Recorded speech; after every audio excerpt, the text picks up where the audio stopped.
amigos, sejam bem-vindos a mais um Papo Clássico, o podcast onde nós falamos sobre tudo à luz da boa cultura clássica e da ortodoxia cristã. Hoje a gente vai continuar aqui com o assunto da ordem das disciplinas, que nós iniciamos no episódio passado. O assunto é extenso, ele é profundo, mas o nosso objetivo aqui é dar uma espécie de estrutura, né, e panorama para que o estudante de longo prazo, né, aquele que vive a vida de estudos, ele não confunda a ordem das disciplinas e com isso ele se perca e tenha muitos retrabalhos e muitas etapas puladas, né, ao longo da sua vida. Então, vamos continuar agora com a segunda parte. Na parte anterior a gente abordou muito as disciplinas que são como que propedêuticas, né, na ordem das disciplinas para a vida de estudo, que são a gramática, a poética e a lógica, né? Não necessariamente nessa ordem, a gente viu bem no episódio passado, mas que elas são elas são necessárias para a segunda parte aqui. Essa divisão em parte sou eu que estou fazendo, mas elas são necessárias para o que vem a seguir, que são as ciências do agere, do agir, ou ciências práticas. Então, sem gramática, sem a poética ou poética, né, remetendo ao sentido grego, né, e sem a lógica, não é possível adentrar o terreno das ciências do agere, tá certo? Então hoje nós vamos falar sobre a ciência do agere, que são a ética, a economia ou econômica e a política. Vamos lá? Meus amigos, eu queria começar esse episódio chamando a atenção de vocês, assim como nós fizemos no início do episódio passado, né, para o sentido da ordem das disciplinas. Então existe um sentido que é assim, plenamente compatível com a maneira como o intelecto funciona. Eu não vou repetir o que nós já falamos no episódio anterior, mas existe um porquê aqui. E nessa divisória entre as ciências, as disciplinas, né, que nós vimos que disciplinas disciplina é o nome que engloba as ciências e as artes, né? Aristóteles dizia que o homem ele é um homem de ciências e de artes. E no episódio anterior nós já vimos a diferença entre as duas. As artes iniciais, né? A lógica é uma arte, é uma ciência também, mas a arte da gramática, a arte da poética e a disciplina da lógica, elas são propedêuticas às ciências do agere, as ciências práticas que a gente vai ver aqui hoje. E por quê? Tá? Por quê? Se você parar para pensar, as ciências não do facere, né, que são as poéticas, mas essas disciplinas propedêuticas que a gente viu no episódio anterior, a gramática, a lógica e a poética, elas, de certa maneira, elas são mais externas à alma humana, tá certo? A própria gramática, que é uma arte, né? A arte, como nós já vimos anteriormente, ela busca a feitura de algo em prol de um fim, certo? A arte é isso, é o facere, certo? Na poética é a mesma coisa. A poética nós vimos que são as artes servis, as artes liberais e as artes do belo, que de certa maneira também visam a alma humana e são, vamos dizer assim, voltadas ao externo, ao que é externo ao corpo, externo à alma, certo? Só que elas são mais propriamente internas, perfeito?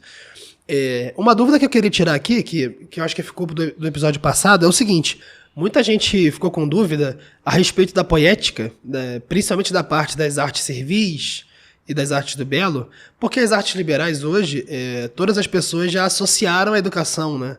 A educação clássica. Então, todo mundo tem que, idealmente, todo mundo teria que passar pelas artes liberais e assim por diante. Mas as artes servis e as artes do belo, como a gente faz? A gente tem que praticar essas artes. No caso da arte servil, eu acho que é trivial, de certa maneira, né? Porque, sim, né? Não tem como você só contemplar a arte servil, você tem que fazer para aprender. Mas no caso das artes do belo, o que a gente faz, né? A gente deve aprender uma arte do belo, ou aprender a contemplar, ou ser exposto à beleza das artes do belo. Pois então, idealmente os dois, certo? Idealmente os dois. Mas, sendo muito franco, com todos vocês, o melhor, né, é focar vamos dizer assim, dar uma ênfase primeiro em saber ser exposto às artes, tá certo? Muitas pessoas aprenderam o instrumento musical, aprenderam a desenhar, né, aprenderam a pintar quando eram criança, adolescente, mas o ideal é você saber o que são essas artes e contemplar essas belezas, ser exposto a elas, tá certo? Então, se você sabe, você é um feitor da arte do belo, maravilha. Você, inclusive, tem uma vantagem enorme sobre as outras pessoas nesse processo, né, das artes do belo, porque a beleza é uma coisa que poucas pessoas falam. O contato com o instrumento musical, o contato com a arte, do lado de quem faz, de quem compõe, de quem escreve, faz com que essa pessoa consiga transpor a beleza dessa arte que ela faz para outras de um modo mais fácil, tá certo? Então isso é uma vantagem. Mas o foco é ser exposto às artes do belo e aprender a contemplá-las, né? Então o estudante, aquele que segue a vida de estudos, ele deve se expor a essas artes e aprender como elas funcionam e entendê-las de certa maneira, mas principalmente treinar os seus sentidos, né? Educar os seus sentidos, afinar a sua alma, metaforicamente, por meio dos seus sentidos, por meio da beleza, tá certo? Mas voltando, por que as artes as ciências do Agere, elas vêm após essas artes propedêuticas, né, do Facere? Porque as ciências do Agere, elas são mais internas à alma, enquanto as disciplinas e as artes do Facere tratam de coisas mais exteriores à alma, né? Elas não são plenamente exteriores, como as artes servis, por exemplo, né? Lembrando que as artes servis, né, qual é a definição? É que elas ou se valem do corpo para serem feitas, para serem executadas, ou visam o corpo. Então as artes servis são isso: a agricultura, a pesca, a medicina, a mecânica e por aí vai, tá bom? Então, agora no Agere, que são as ciências práticas ou ciências do Agere, ciências do agir, né, em português, elas se voltam mais a como o homem, a partir dessas ciências propedêuticas, como ele vai agir em si. E esse em si não se encerra no próprio homem, mas tem o homem como uma espécie de centro de círculos concêntricos. O que quer dizer isso? As ciências do Agere, que são as ciências práticas, são a ética, a economia, tá? E a política. E aí, cara, muito cuidado aqui, muito cuidado. Porque essas coisas são consequência uma das outras, tá certo? Nós vamos tratar aqui na ordem que deve se tratar, porque exatamente são círculos concêntricos. O que são círculos concêntricos, né? Dado o mesmo centro, você tem vários círculos, uns maiores que os outros, com o mesmo centro. A ética, que é o estudo, a ciência, o estudo não, é a ciência do autogoverno, é a ciência do agir bem, né? É a ciência de direcionar a sua ação, por isso agere, né, ao bem, perfeito? O objeto da ética, né, de certa maneira, é a moral, tá bom? E por ser uma ciência, ela tem sim um fim em si mesmo. Então a moral, ela é objetiva, tá? Então essa é uma consequência imediata, né? Moral relativa não existe. Isso é uma coisa evidente quando começamos a ver a ética, tá certo? Então, como vai funcionar aqui a nossa abordagem? Primeiro a ética, que vai tratar do agir do homem, né? Do autogoverno, do agir bem em si mesmo, tá certo? Diante das várias circunstâncias da vida. Depois que o homem ele aprende o que é o agir bem, que é a ética, né, no âmbito individual, ele amplia para o lar. Ué, Vitor, o que tem a ver o lar com economia? Tudo. A economia, a gente vai ver que o sentido é uma palavra equívoca, né? Como falamos no episódio anterior, é uma palavra que se refere a várias coisas. Mais especificamente, 3 coisas. Mas hoje ela ganhou uma conotação muito macro, né? Mas economia vem de oikos, né? Oikos nomos é a regência ou a lei, que é o nomos, do lar, que é o oikos, né? Para quem viu o episódio sobre como lidar bem, como pensar seriamente sobre o meio ambiente, que foi inclusive um episódio de sopetão, assim, que foi uma coisa que eu tinha que falar, que parecia uma lacuna, assim, várias pessoas que estavam encarando esse tema. Nós vimos lá que o cerne, o ponto de partida de tratar bem o meio ambiente é o quê? É a oikofilia, é o amor ao lar. Então ela deve partir do seu lar, da sua comunidade, e daí por diante. Perfeito? E não querer resolver os problemas do mundo com base no que você vê da comunidade. Isso não existe. Tá? Isso é uma contradição. Improdutiva, por sinal. Então, depois da ética vem a economia, que é o governo doméstico. Então, doméstico e comunitário, mas não muito comunitário, é mais doméstico mesmo. Tá? É mais da aldeia, no sentido aristotélico, mas o conjunto de aldeias já é uma polis, então vamos parar no lar. Então, o homem aplicando a ética, a moral, né, ao lar, ele vai ter a economia, a ciência do governo do lar. Perfeito? E a gente vai ver como que isso transpôs para os conceitos modernos de economia, né, por motivos diversos. E por último, é a política.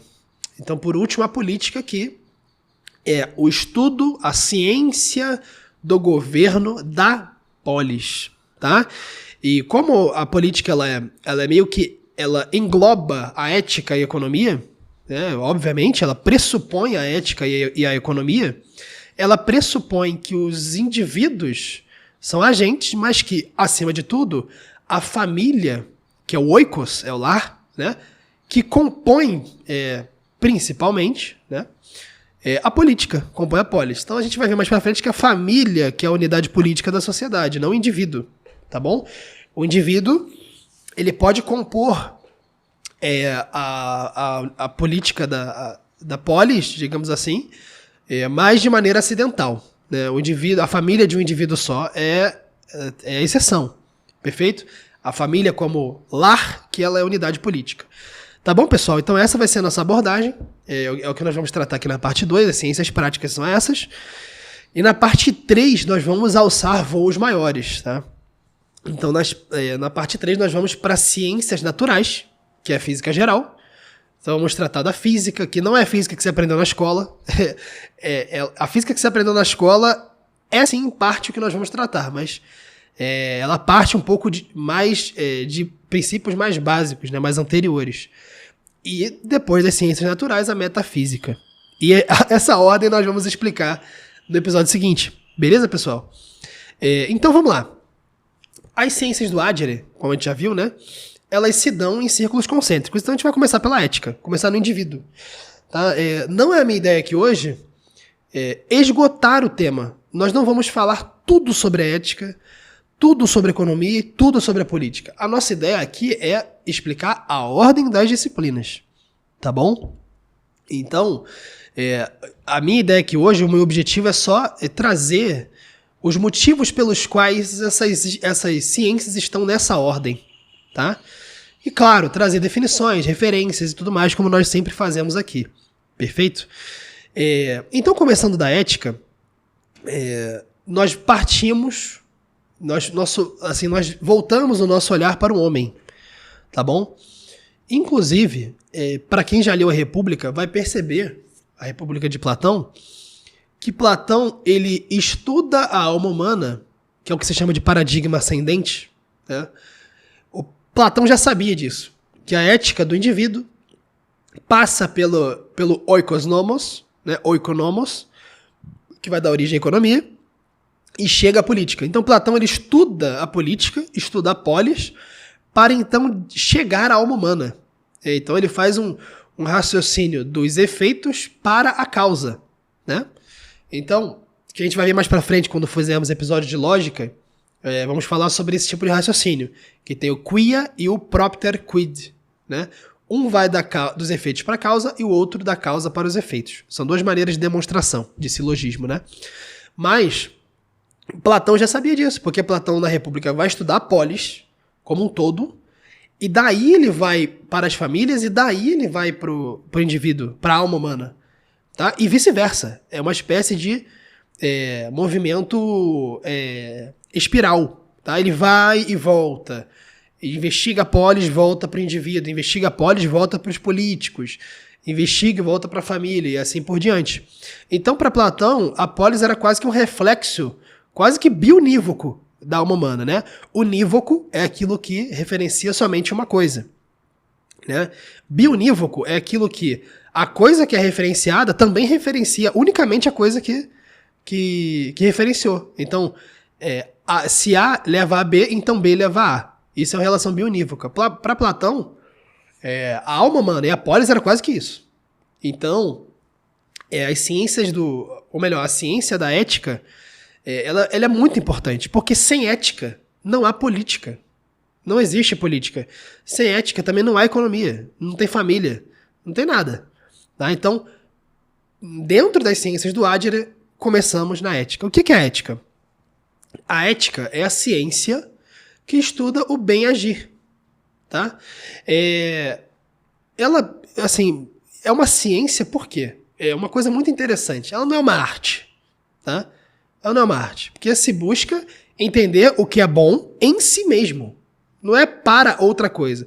É claro que a ética, no contexto, quando absorvido pelo cristianismo, a ética aristotélica, por exemplo, que é a maior obra de ética de todos os tempos, a obra, né? Porque o comentário de Santo Tomás de Aquino, a ética, é superior à ética de Aristóteles. Isso aí não tem nenhuma dúvida, né? O comentário de Santo Tomás à ética é superior à ética. São Tomás, ele consegue esclarecer pontos que Aristóteles só pincela na ética e consegue ir além, tá? Coisas que Aristóteles só joga, né? A gente fala dessa maneira, ele só fala ali e não esclarece, talvez porque era muito óbvio ou porque estava em outros escritos que nós perdemos. São Tomás, ele vai a fundo, assim, ele aprofunda e alarga, né? Ele dá mais matizes para a ética aristotélica. E também, claro, coloca a serviço do cristianismo, da fé, né? Que é o que todos nós sabemos. E aí, a ética, veja bem, ela sempre vai se reger por algumas leis, tá? Então, tem várias coisas. Uma bibliografia boa para você começar é a ética de Aristóteles, tá? As pessoas colocam muita ordem nos estudos, né? Parece meio contraditório, porque eu tô falando aqui da ordem das disciplinas.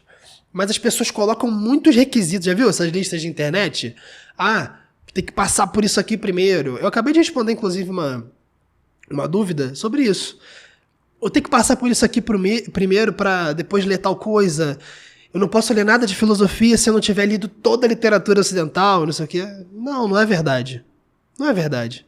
Tá? Então, é importante você ler alguns diálogos de Platão antes de ir para a ética? Acho que sim, tá?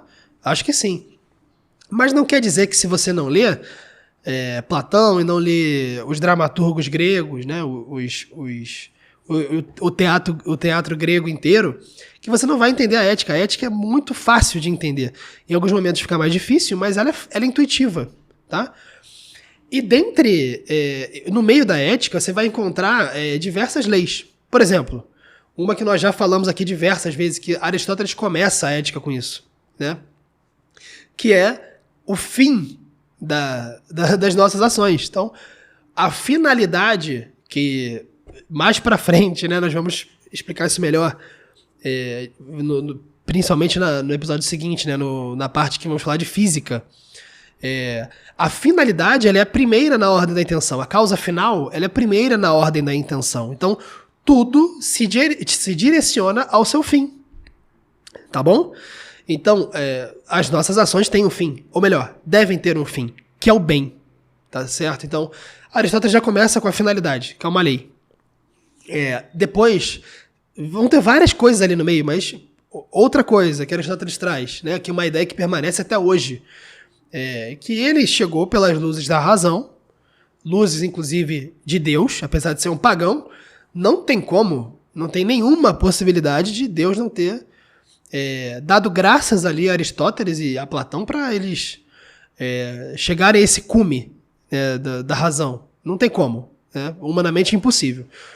E Aristóteles ele vai ali tratar também da questão da medida, do vício e das virtudes, que é uma coisa substancial, é uma coisa que se você tirar, acaba a filosofia aristotélica, acaba a ética de Aristóteles, acaba a política, que é a questão da virtude ser um equilíbrio, né? O médio entre dois vícios. Né? Então, é outro princípio da ética. Então, eu já comentei isso aqui antes, né? Por exemplo, a pessoa que é justa, né? Ela está entre a injustiça, ou melhor, os dois extremos são injustiça, né? Mas ela está entre, sei lá, a ausência de leis e a frouxidão de normas, certo? E o legalismo, por exemplo, e a extrema opressão da lei, né? Então, o corajoso, ele está entre o cara que é covarde, né? E o maluco. Então, é um equilíbrio que você tem, né? Então, você vê que existe uma medida nas ações humanas, né? Em direção ao que a ação humana vai, perfeito? Então, olha, só uma digressão rápida aqui, um parênteses, né? Você consegue imaginar, principalmente se você já leu a Ética, isso é uma coisa meio que assustadora, né? Você consegue imaginar um jurista, um juiz, né? Ou um filósofo, sei lá, que se diz filósofo, né? Chegar a ser professor, a ter um doutorado, a ter um cargo público de muita importância, sei lá, um procurador, sei lá, cara. Você tem ideia de que 99,99999% dessas pessoas que estão ocupando esses cargos no Ocidente nunca leram a Ética? Elas não sabem o que é o princípio da medida. De você ter a virtude como equilíbrio de dois vícios. Elas não conseguem avaliar a própria conduta. Muitas vezes elas têm isso de tabela porque são cristãs. Agora, as pessoas que são pagãs é quase que o oposto a isso. Entendeu? Então é uma coisa terrível. Por quê? Né? Em algum momento da história, até algum momento, por exemplo, os romanos, né? O Senado romano, você tinha bizarrices, tinha leis bizarras em Roma, principalmente no período da República, mas você tinha a noção ali de virtude, de equilíbrio, de domínio próprio, você já tinha muito presente ali por causa da influência estoica. Agora, hoje não se tem isso mais, né? Depois do estrago da filosofia moderna, das diversas revoluções que nós tivemos aí nos últimos 200 anos, as revoluções sempre degringolam a moral, né? Então, você tem ideia disso? Que não existe hoje a ideia de que a ética é uma ciência, sabe? Ela não pode ser conhecida. Por quê? Por influência do relativismo, por influência de diversas coisas, né? Enfim, do primado da vontade, né? Que foi grandemente difundido pelos filósofos modernos, entendeu? Não adianta, cara. Tirou Deus da finalidade do conhecimento humano, do telos do homem, acabou. Não, vai cair nisso aí. O homem vira um animal, sujeito somente às suas vontades. Então é meio absurdo isso, né? Mas olha só, voltando aqui ao nosso assunto, a ética ela é a ciência que estuda o bem agir, e principalmente ali eu acho que a ética e o comentário à ética de Santo Tomás, a ética de Aristóteles e o comentário à ética, e os diálogos platônicos, eles meio que zeram a questão da ciência da ética, tá? Claro que a revelação cristã vai fazer, vai meio que terminar isso, né? Vai completar e direcionar tudo isso a Deus. Mas a ética não comporta o como. O como agir em cada uma das situações da vida não é objeto da ética. Ué, Vitor, como assim? Acabou de falar que a ética, ela trata do bem agir, mas ela não comporta o como agir? Não comporta. Por quê? O que vai comportar o como agir bem em cada situação é a prudência. Então, a prática da ética, ou melhor, o conhecimento e a prática da ética leva ao desenvolvimento de virtudes, né? O ser humano aprende por que ele tem que ter virtudes, perfeito? E a partir daí ele consegue, por analogia e por experiência de vida, agir bem em cada uma das situações da vida. Entendeu? Isso dentro da ética. É claro que, para o cristão, nós sabemos que isso é possível mesmo sem conhecimento da ética, certo?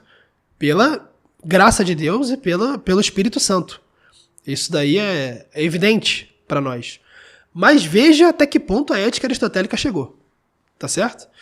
E viver virtuosamente e de modo contemplativo, que pulando aqui pro fim já, né? Você chega ali no final da ética, cara, é inacreditável. Aristóteles, na ética, parece um cristão, assim, com uma ortodoxia impecável, né?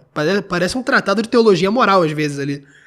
No final da ética, no fim da ética ali, Aristóteles parece que, assim... Brincadeira, né, pessoal? Mas parece, assim, que tá tendo uma revelação divina ali, um negócio inacreditável, cara. Fala que o fim da alma humana é a tal da bios theoreticos, né? Que é a vida contemplativa, né? O se voltar às coisas essencialmente intelectuais. E ele conclui que isso, em última instância, é a imitação da divindade. Cara, olha só. Aristóteles precisa ser o início de toda a formação universitária. Não tem como. Hoje não tem... Assim, a gente está vivendo um experimento aí de 300 anos, 250, 200, sei lá, de, assim, escantear, assim, de meio que isolamento, né, de esquecimento do aristotelismo, do tomismo, do platonismo.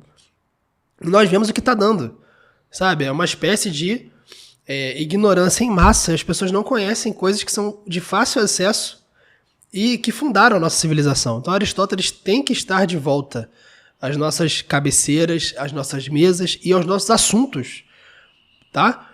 Porque ele elaborou as coisas de uma maneira perfeita, tá? Então, um pagão chegar à conclusão de que o fim da alma humana, o fim do agir humano é a imitação da divindade, ele acertou. Ele acertou. A única coisa que ele errou que está incompleto é que não é a imitação da divindade enquanto homem terreno, né? Mas sim, a finalidade da alma humana, Aristóteles, inclusive, no De Anima, eu acho que é no De Anima, ele não fala sobre, olha, depois que a gente morre, não sei o que acontece. Ele não fala sobre a alma depois da morte, né? Mas nós sabemos que a alma, ele já sabia que a alma era imaterial e perecível, mas não sabia o que acontecia, né? Mas nós sabemos que essa bios theoreticos, ela na verdade é uma antessala da beatitude, né? Nós sabemos que o fim da alma humana é Deus, né? É a beatitude na eternidade, é a contemplação divina no céu, né? Então, com Tomás de Aquino vai ter esse aporte, né? Esse final aí que faz toda a diferença. Então, a ética, ela parte sempre o que é a finalidade do agir humano, que é o bem. Como agir vai ser dado meio que por consequência da prática da ética. Porque é uma ciência prática, perfeito? Você conhece para agir, conhece para fazer. Tudo bem? É um conhecimento em si, porque é uma ciência, você busca o conhecimento por si mesmo. Então não é para outra coisa, mas você também age em cima dele. Tá certo? Não é um conhecimento que você mantém no intelecto. Você mantém no intelecto e age em cima. Tá certo? E aí, o que a gente pode pensar aqui? Feito o caminho da ética, certo? Que é o estudo da ação humana, do autogoverno, né? Muito se diz aí que o estudo da ação humana é a praxeologia. Não é a ética, tá? A praxeologia é coisa moderna, tá bom? Após a ética, o que nós temos? Conhecidas as leis morais, perfeito? A ética, Tomás de Aquino vai deixar isso claro, que tem por fim, como consequência, a lei natural, né? Isso aí, claro que com o cristianismo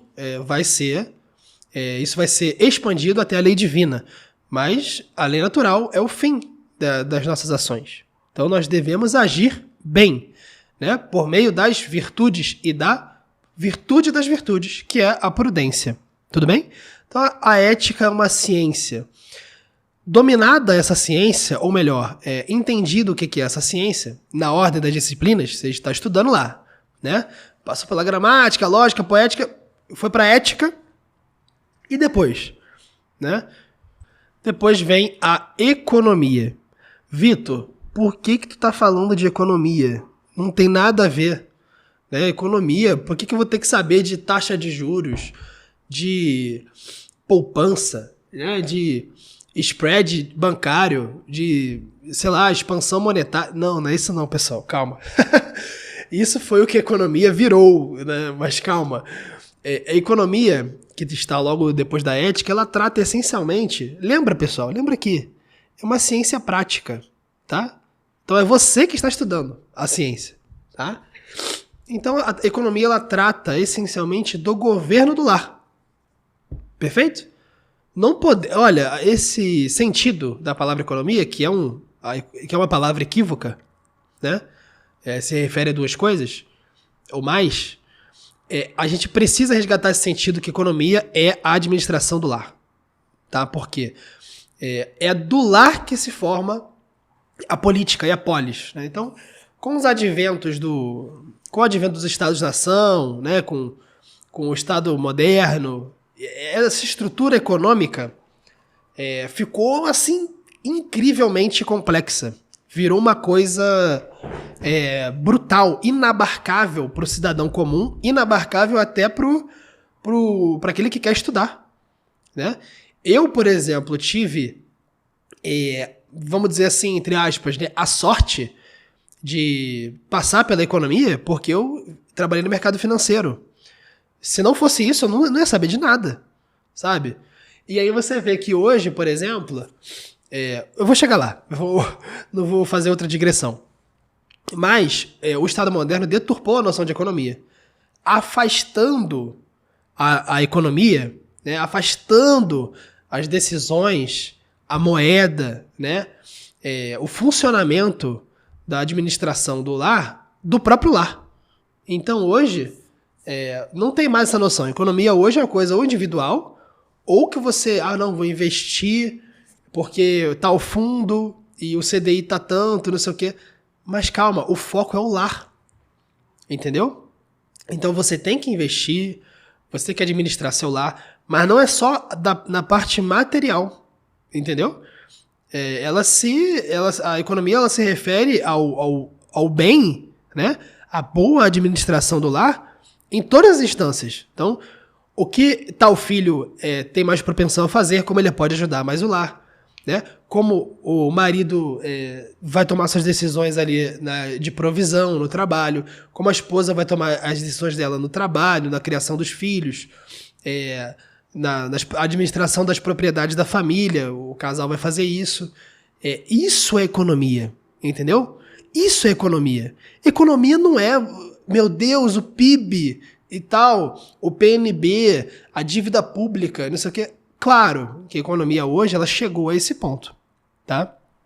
Não estou dizendo que isso é descartável. Isso é necessário para aquele que quer estudar economia. Não tem jeito, não tem volta, tá certo? Porém, a economia deve estar sempre voltada ao lar, à administração do lar, tá certo? E uma coisa que eu estava refletindo aqui quando eu estava fazendo o planejamento do episódio, é que esses influencers, por exemplo, de economia hoje, né? Tem vários canais do YouTube e tal, como investir e não sei o quê, planejamento financeiro, como que tá seu financiamento. Aí tem lá os primos da vida, né? As turmas, sei lá, essas coisas de investimento e tal. Isso difundiu, né, pro brasileiro médio, por causa do crescimento, né? Foi uma espécie de conscientização em massa mesmo. Isso é ótimo, tá? Isso é muito saudável. Mas, veja, o que esses caras estão ensinando é o que é economia para o lar, entendeu? Então, por exemplo, você vai investir em tal fundo. Isso não deixa de servir ao lar.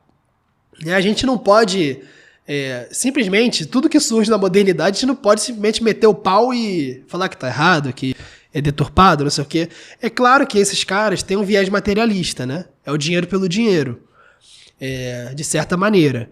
Mas isso é ótimo, porque as famílias agora têm acesso a mecanismos de preservação de patrimônio, de administração do dinheiro, né? A educação financeira. A educação financeira até voltada para empresas, né? Para as propriedades da família. Também assim, tá sendo melhorada em média. E uma coisa que é interessante é que a economia, como se trata da administração do lar, olha que engraçado, ela também se estende à administração das propriedades da família, entendeu? Que são as empresas, entendeu? Hoje em dia, então, a economia, ela, ao mesmo tempo, a economia, como nós vemos aí nas faculdades, né, que é micro, macroeconomia, finanças públicas, finanças privadas, valuation, economia internacional, balanço de pagamentos, tudo mais, né? Mas ela também se volta às atividades de administração de empresas. Então, a economia, no sentido original, era essa ciência prática de administrar o lar, né? A família e suas propriedades. Olha que interessante, olha que legal. É muito interessante, né? E aí nós ficamos pensando, cara, se todo mundo tivesse esse foco, né? Teria uma ordem maior na sociedade. Então, isso é muito interessante. Então, esses assuntos hoje têm sido ressuscitados pela internet, né? Por essas pessoas. Mas isso é excelente, cara. Isso é excelente. Nós não podemos focar no âmbito material somente, mas sim na administração geral como um todo. Quer ver um exemplo? Olha os dilemas que existem, os conflitos societários que existem nas famílias muito ricas. Nem todas têm, né, esse conflito, mas é quase que uma regra hoje em dia. Sobre a sucessão da empresa. Às vezes existe lá um CEO, uma família, né, um pai e uma mãe que tem uma empresa, um banco, um conglomerado, uma holding, e aí, para você, essa sucessão, cara, isso é uma ciência prática. O que está envolvido aí é economia. Não tem nada material envolvido aí. Claro que assim, as pessoas estão preocupadas com a manutenção do legado, com a empresa familiar e assim por diante. Mas a decisão é uma ciência prática e econômica. É a administração das propriedades, da propriedade da família. Então, qual filho é melhor nisso aqui, qual neto é melhor nisso aqui, qual não quer, qual quer e tal. Isso aqui é uma coisa muito sutil, cara. É difícil. Então, pessoal, economia, o que a gente pode tirar de lição? Transpondo os princípios da ética para a economia, né? Ou seja, administrando bem, moralmente, né? Sem vícios, com virtudes, o lar e suas propriedades, certo? Então, é mais uma ciência da administração do lar e das propriedades, né? É a normatização, né? Dessas coisas. Nós temos a economia. A partir daí, nós entramos agora na política. Na política. E aqui, meu amigo, é até difícil não falar muito, mas eu vou tentar ser breve, porque política, já dando um spoiler, é um assunto que a gente vai trazer aqui direto no podcast, tá? Direto. Por quê? Porque o debate hoje é ridículo. Tá viciado. Eu não sou desse time que... Ai, polarização, que coisa horrível... sabe? A galera meio isentona, assim, né? É porque os extremos e não sei o quê. Eu acho isso muito engraçado. A política, para começar, ela tem muito a questão do mal menor. Então, já cai por terra essa palhaçada aí. Então, eu não sou dessa posição. A gente... É muito engraçado, né? O Ocidente sendo assaltado por ideologias de esquerda, identitaristas há décadas, e a galera acha que polarização. Mas isso, pessoal, é só a ponta do iceberg. A política é muito mais profunda que isso. O debate hoje em dia realmente é risível, né? O debate só se dá no âmbito eleitoreiro, né? De questões de autoritarismo no Brasil, que a gente tem visto muito agora, no judiciário, enfim, várias coisas. Mas a política ela é mais profunda que isso. Né? Ela tem uma essência mais básica, de maneira que essas situações mais complexas ficam claríssimas. Tá certo? Então a política vai ser um assunto que a gente vai tocar muito aqui. Vamos falar da política de Aristóteles. A gente vai falar, na verdade, da ética e da política, porque são uma obra só. Então, Aristóteles já tinha a ideia de que a política é uma continuação da ética, tá? E vamos trazer depois sobre ideologias, né? Teve alguém que me perguntou numa caixinha de perguntas um tempo atrás, se eu ia falar sobre Eric Voegelin. Eu vou, com certeza, não tem como não falar, só que mais pra frente, né? Porque ele avançou grandemente na questão das ideologias políticas, né? Das religiões políticas, né? Vamos ver que ideologia não é um conjunto de ideias, ideologia é outra coisa, ideologia é ruim, né? É uma espécie de vírus dentro da filosofia, dentro da moral, dentro da ética, dentro da política, né? Mas vamos falar muito sobre política ainda. Então aqui vou dar só um panorama, tá? Não vou entrar em nuances, porque a nossa situação atual tem muita presença da política, né? Mas é um termo que já foi pro beleléu também. Assim como economia, democracia, né? Foi pro beleléu. Foi esculhambado, não tem mais sentido original. Mas a gente precisa resgatar. Tem que ter alguém ou um conjunto de pessoas que prezem pelo sentido original, certo?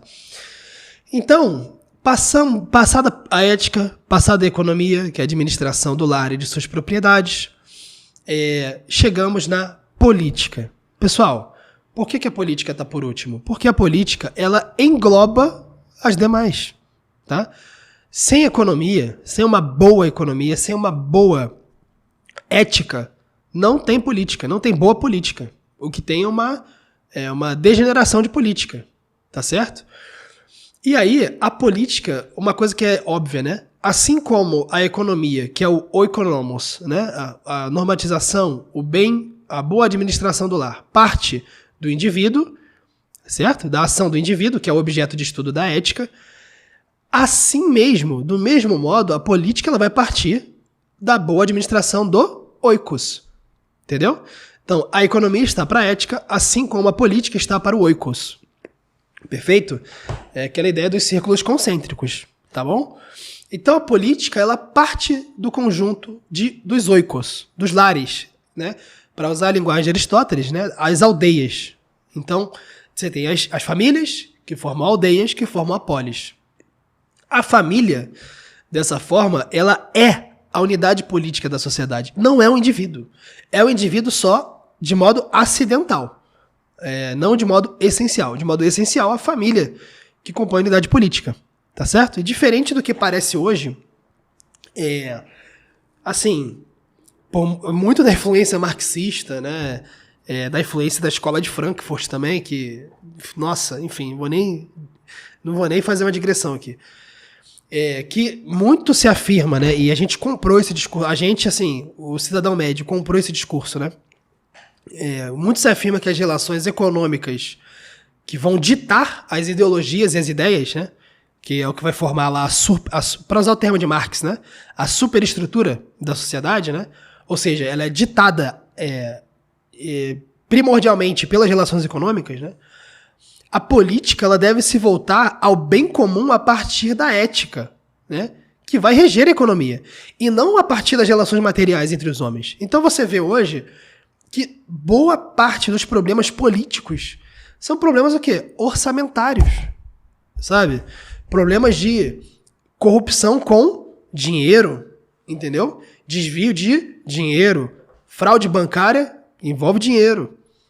Então a política, se não tiver uma moral na economia que está também na política, uma boa ética, né? Cara, acabou. Não tem. Então, qual que é o fim da política? Como nós falamos já alguns episódios atrás, não lembro onde. É o bem comum, tá? É o bem comum. Como que vai ter bem comum sem ética e sem economia, né? E ainda por cima, com os tomadores de decisão achando que as relações materiais que ditam as coisas, que são o mais importante. O mais importante é o orçamento, o mais importante são as emendas parlamentares, né? A moeda e não sei o quê, a taxa de juros. É importante, tá? Mas não é o mais importante. O mais importante é a moral, é o bem, né? É o agir bem. Porque sem isso não tem nada, entendeu? Não tem nem medida para você fazer um juízo da economia. Não faz sentido. Tá? Então, muito pouco hoje se preocupa com, por exemplo, a degeneração moral da sociedade, a promiscuidade, certo?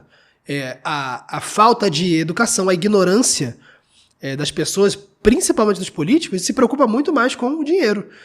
Mas eu entendo que no caso do Brasil é uma coisa que dói mais, né?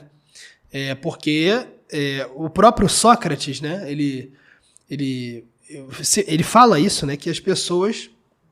Desculpa, Sócrates não. Eu acho que é Aristóteles, né? Ele fala que as pessoas só começaram a filosofar depois de superarem certa barreira material, certo? Depois de superar suas necessidades básicas. E isso floresceu na Grécia, tá? Bom, isso está certo. Então, sempre que tem um gargalo material, a sociedade ela não está plenamente, né, materialmente próspera, com uma boa infraestrutura, com boas condições de vida, fica difícil você vender a ideia, persuadir os tomadores de decisão que a ética é o mais importante. Fica mais difícil, porque as pessoas sentem no bolso, né? Mas devem ser coisas que devem coexistir. Tá? A gente deve sempre lembrar que o bem é o mais importante. Apesar da economia do Brasil, por exemplo, tá um lixo, né? Há anos. Tá? Muito por causa dos escândalos e dos desvios e do tamanho do Estado e por aí vai. Né? Mas o bem é a fonte da política. Tá? Porque é o bem comum, a finalidade da política. Então, sem bem não tem bem comum. Tá? Então, na esteira do surgimento do Estado moderno, ali século XVII em diante, XVII, XVIII em diante, o que não existia antes, cara, o Estado moderno hoje, o nível de controle, de poder concentrado em algumas pessoas é uma coisa absurda. Caraca, você tem uma pessoa que, assim, controla um exército inteiro, um cara que comanda toda uma polícia, assim, um presidente que tem poder de veto sobre coisas brutais, né, que mandam no país inteiro, um país quase continental, como é o caso do Brasil, né? Então, a política, depois da ascensão, do surgimento, né, do Estado moderno, ela fica cada vez mais longe do cidadão e dos próprios locais, e dos próprios oikos. Tá entendendo? Então isso fica muito... Esse estudo fica um pouco difícil. Né? Então a ciência do governo da polis, esse bem comum já fica muito difundido, ou melhor, fica muito diluído, e não se sabe como ter influência sobre essa coisa. Né?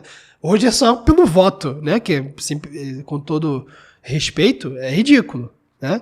O que dita hoje política no Brasil é o voto de massa, não é o voto. Tá?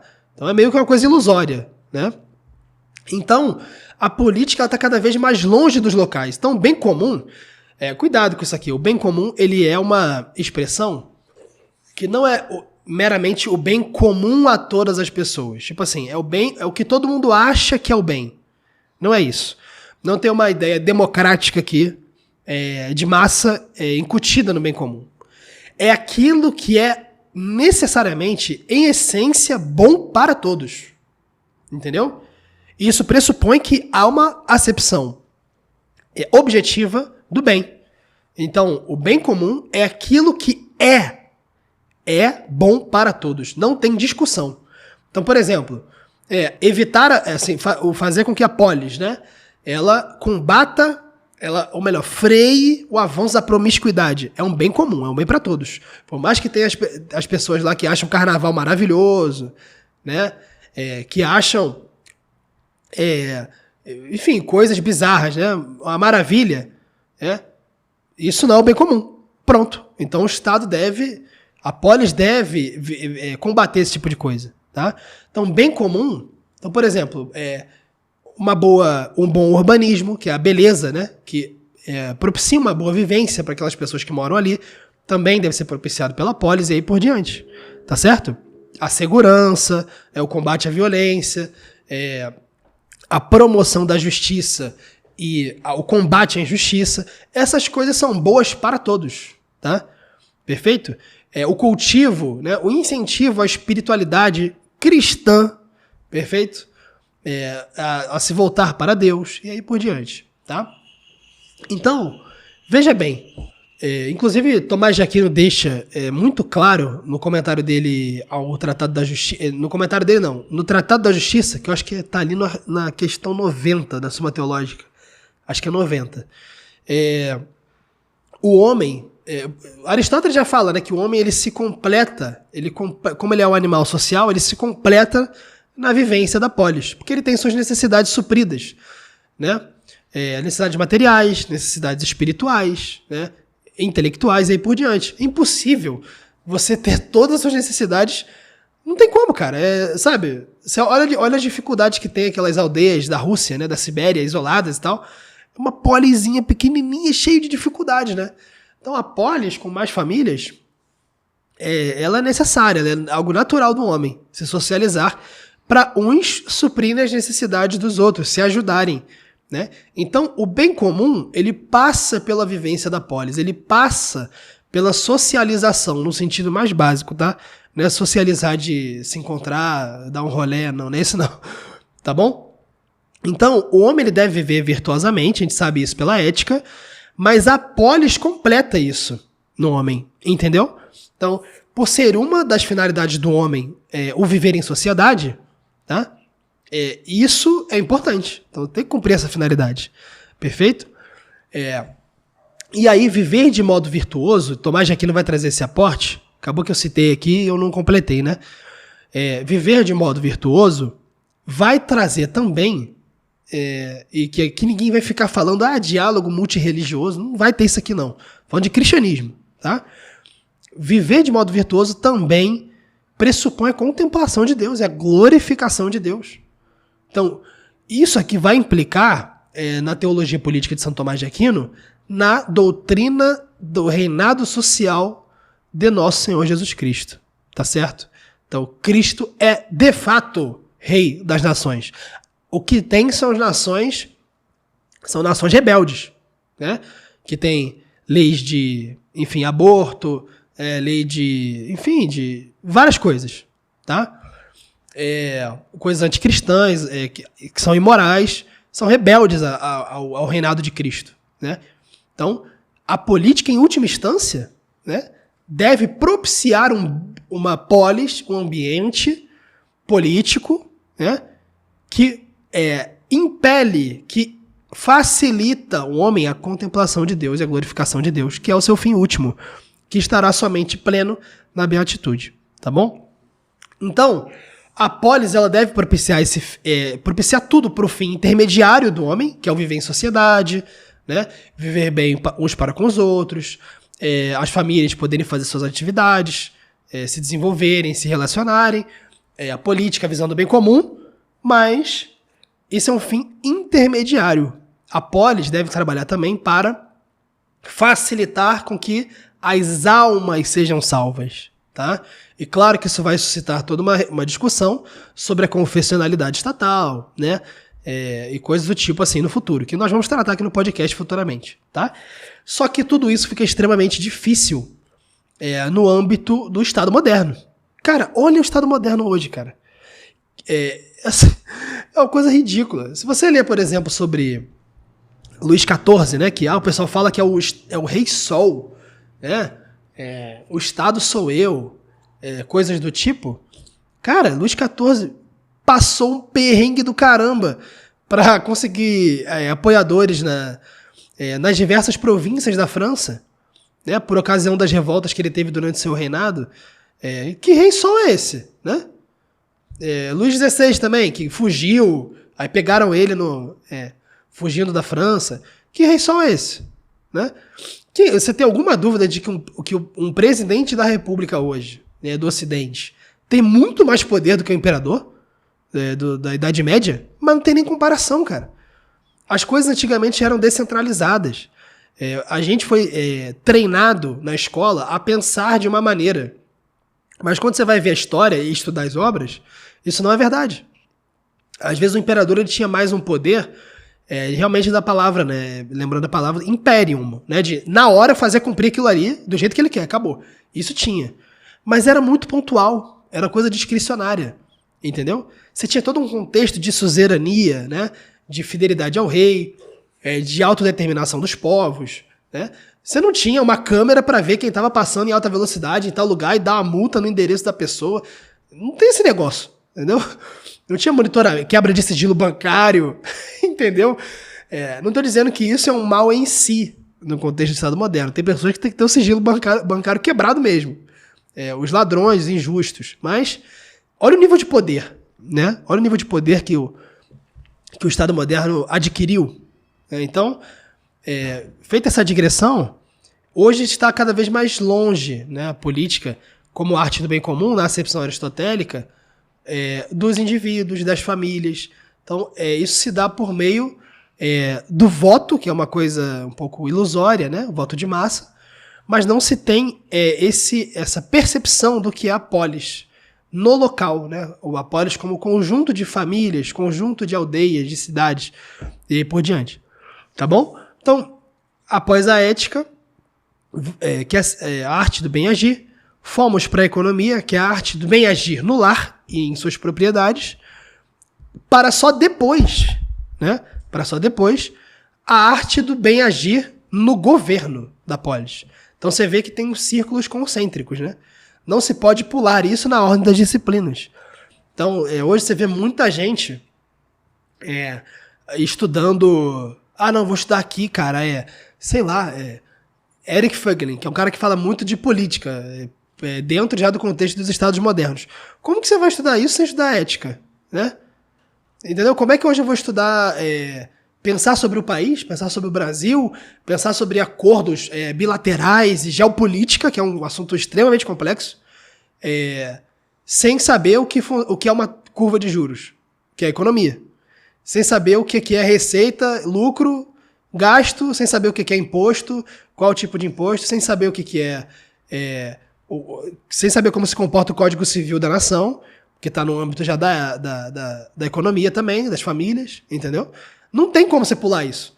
Então, hoje, essas disciplinas, é claro, elas ganharam um tamanho colossal, que às vezes torna intransponível o conhecimento delas, né?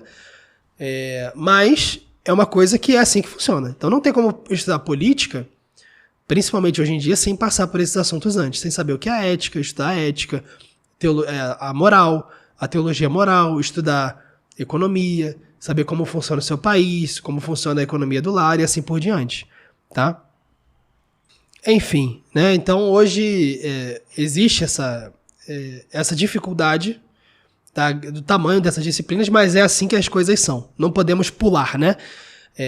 Então, dá para estudar política sem saber nada de ética, sem ter lido os tratados de política antigos? Cara, até dá, mas vai ser um conhecimento incompleto, vai ser uma coisa um pouco ilusória, né? Você vai ter dificuldade de entender algumas coisas, vai entender algumas coisas com menos profundidade. Então, essa é a ordem das disciplinas no que tange às ciências práticas. Beleza, pessoal? Então, ética, econômica ou economia, né? E política. E também, em anexo ali à política, a geopolítica, que é uma coisa extremamente mais complexa, dado o tamanho que o Estado moderno adquiriu, né? E como que é uma situação meio que bizarra quando comparado ao resto da história humana. Perfeito? Então, finalizamos aqui as ciências práticas, as ciências do Agere. Espero que tenha ficado clara a ordem entre essas ciências e os seus porquês, né? E nós nos vemos aí no episódio seguinte. Então, a ordem das disciplinas aqui vai ter uma parte 3, que vamos tratar da física geral, que são as ciências naturais, que elas comportam, né, o que nós conhecemos aí por biologia, química, até psicologia, física mesmo, e aí por diante, para depois nós entrarmos no terreno da metafísica, também na parte 3, tá? Então, no episódio próximo, nós vamos ver física geral e metafísica. E aí o porquê dessa ordem fica para o episódio seguinte. Beleza, pessoal? Espero que vocês tenham gostado. Espero que esse assunto da ordem das disciplinas meio que, assim, que vocês levem para os seus estudos, tá? Que vocês consigam ordenar os seus estudos. Nem sempre é fácil ordenar os estudos em prol de um fim claro, mas a ordem das disciplinas ela serve como uma régua muito confiável, tá? Pra gente não pular etapas e ter muito retrabalho no futuro. Tá bom, meus amigos? Então, espero vocês no próximo episódio. Tenham uma ótima semana. Fiquem com Deus. Valeu!